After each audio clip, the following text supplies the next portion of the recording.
Good morning students. Today we are going to learn lesson number 3 of civics, the government. First of all, let us start with very short answer type questions. The first one question is, what is government? Government क्या होती है? A government is a group of people who have the power to govern a country or state. एक group of people होते हैं जिनके पास ruling power होती है. Power होती है कि वो एक कंट्री को या स्टेट को गवर्न कर सके, रूल कर सके. So a government is group of people who have the power to govern a country or a state. Next is, give an example of the country which has a presidential form of government.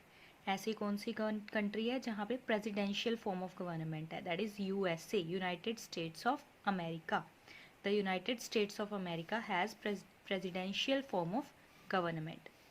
The next one is, what is universal adult franchise? Universal adult franchise क्या होता है?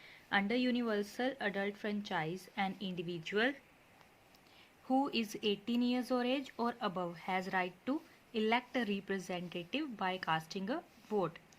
Universal adult franchise के अंदर कोई भी person जो कि 18 year या 18 ईयर से ज़्यादा है उसको वोटिंग करने का राइट होता है, जिससे वो अपना रिप्रेजेंटेटिव इलेक्ट कर सकता है by casting a vote. So universal adult franchise is a policy under which a person who is 18 years of age or above has right to vote or has right to elect a representative by casting a vote. Next we do have our short answer type questions. First one is, what are the functions of a government? Government के functions बताने हैं, काम बताने हैं. The functions of a government are, क्या government के functions होते हैं? To maintain law and order in a country.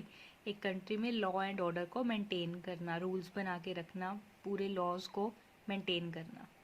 To formulate policy for the country. country के लिए policies बनाना ताकि country की development हो सके.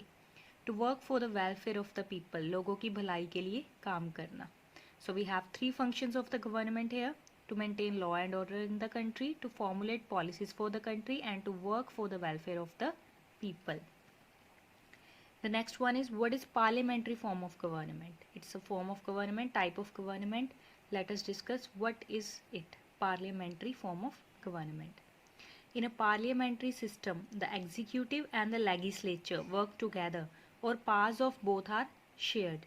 एक पार्लियामेंट्री गवर्नमेंट में क्या होता है कि एग्जीक्यूटिव और लेजिस्लेचर आपस में पावर्स शेयर करते हैं. Like in India, the powers of government are shared between the centre and the state, the executive and the legislature. इनमें पावर्स आपस में शेयर है, जैसे कि हाफ पास सेंटर्स के पास है, कुछ पास स्टेट के पास है. The head of the state is different from the head of the government. जो सेंटर गवर्नमेंट का हेड होता है, जो स्टेट का हेड उससे डिफरेंट होता है. जैसे कि हमारे पास चीफ मिनिस्टर होता है स्टेट के लिए और प्राइम मिनिस्टर होता है सेंट्रल गवर्नमेंट के लिए. In the parliamentary setup, the head of the government is the leader of ruling party. Parliamentary government के अंडर जो गवर्नमेंट का रूलिंग पार्टी का लीडर होगा उसे ही हेड ऑफ द गवर्नमेंट बोला जाएगा. लाइक वी कास्ट वोट, हम वोट करते हैं, तो जो पार्टी जीतती है उस पार्टी के हेड को ही हेड ऑफ द गवर्नमेंट बोला जाता है. India and Britain has such kind of government. ऐसी गवर्नमेंट कहाँ पे है? Parliamentary form, India and Britain. The next one is, what are the functions of the organs of government? Government के organs कौन से हैं और उनके फंक्शंस कौन से हैं? The three organs of government are, first of all three organs हैं: executive, legislature, judiciary. First is legislature, it makes law. Legislature laws बनाती है. The executive, next is executive जो इम्प्लीमेंट्स करती है. लेजिस्लेचर लॉ बनाएगी, एग्जीक्यूटिव उसे implement करेगी. Judiciary क्या करेगी?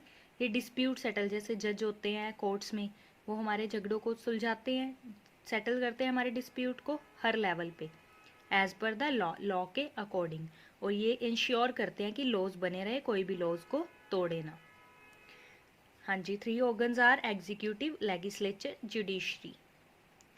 Now we have the long answer type question. The first one is, what is the difference between a unitary and a federal form of government? Unitary and federal form of government में क्या difference है?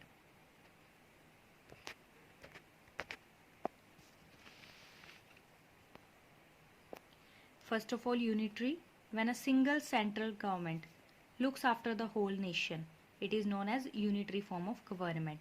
जब एक single centre government पूरी country को rule कर रही है, पूरी कंट्री को गवर्न कर रही है, it will be known as unitary government. Single government in a country. In this government, the central government performs the duties of both the executive and the legislature. इसमें power sharing नहीं होती, central government के पास ही सारी power होती है और वो ही duties करती है, एग्जीक्यूटिव की भी, लेजिस्लेचर की भी.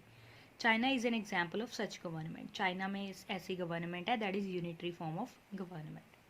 Next is federal. In a federal government, like we have learned about parliamentary government in the short question, same is as federal. In the federal government, the powers are divided in a tier structure. एक tier structure में एक sharing basis पे divided होती हैं powers. Like it is divided between the center and the state. Center और states में power division होती है. In such a situation, ऐसी situation में the laws passed by the central government are applied throughout the country. ऐसी situation में क्या होगा, जो laws central government pass करेगी वो पूरी कंट्री में चलेंगे और जो लॉज स्टेट गवर्नमेंट पास करेगी वो ओनली स्टेट में चलेंगे. India has federal structure of government. ऐसा स्ट्रक्चर कहाँ पे है, इंडिया में है. The next question is what should be the state of affairs if there will be no government at all in a country. क्या होगा अगर एक कंट्री में गवर्नमेंट ही ना हो. Purpose of a government is to bind the whole nation into one unit and represent it to the other countries. एक government का purpose क्या होता है, सारे लोगों को बांध के रखना, एक नेशन को बांध के रखना एक यूनिट में, एक यूनिट बना के, पूरी कंट्री बना के, ताकि आपस में कोई लड़ाइयाँ ना हो, कोई झगड़े ना हो, कोई डिस्प्यूट्स ना हो, और फिर दूसरी कंट्रीज़ को रोल मॉडल बन के रिप्रेजेंट करना. If there is no government the state of affairs would be as following. अगर एक कंट्री में गवर्नमेंट ना हो तो क्या होगा, देखो. There will be no regulation which would lead the country into turmoil. कोई रूल्स एंड रेगुलेशन नहीं होंगे तो सारी कंट्री में कन्फ्यूजन क्रिएट होगी, झगड़े होंगे आपस में. There would be no one to represent the country. Now our country India is represented by our ministers such as our prime minister or president. Prime minister PM Modi represents our country.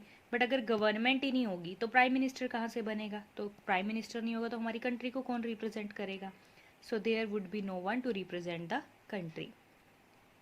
If there are no rules the country would go haywire. सारी confusion create हो जाएगी, कोई भी काम ढंग से नहीं होगा. In order to keep peace and harmony create करने के लिए existence of government is important. Government का होना ज़रूरी है. There would be no law and order. अगर गवर्नमेंट नहीं होगी कोई लॉज नहीं बनेंगे, कोई ऑर्डर नहीं, सिर्फ क्राइम ही होगा. The resources of the country would be misused. जो रिसोर्सेज अवेलेबल है कंट्री में उनको लोग मिसयूज़ करेंगे, अपनी मर्जी से यूज़ करेंगे. And the prospectus of growth and success would be hindered. तो अगर हमारे मिसयूज़ हो गए रिसोर्सेज तो जो कंट्री की ग्रोथ है, कंट्री की सक्सेस है, वो सारी रुक जाएगी, हिंडर्ड हो जाएगी, ऑब्स्टेकल्स आ जाएंगी उसमें. Now I hope you must have learned the long question short and very short after watching this video. Thank you.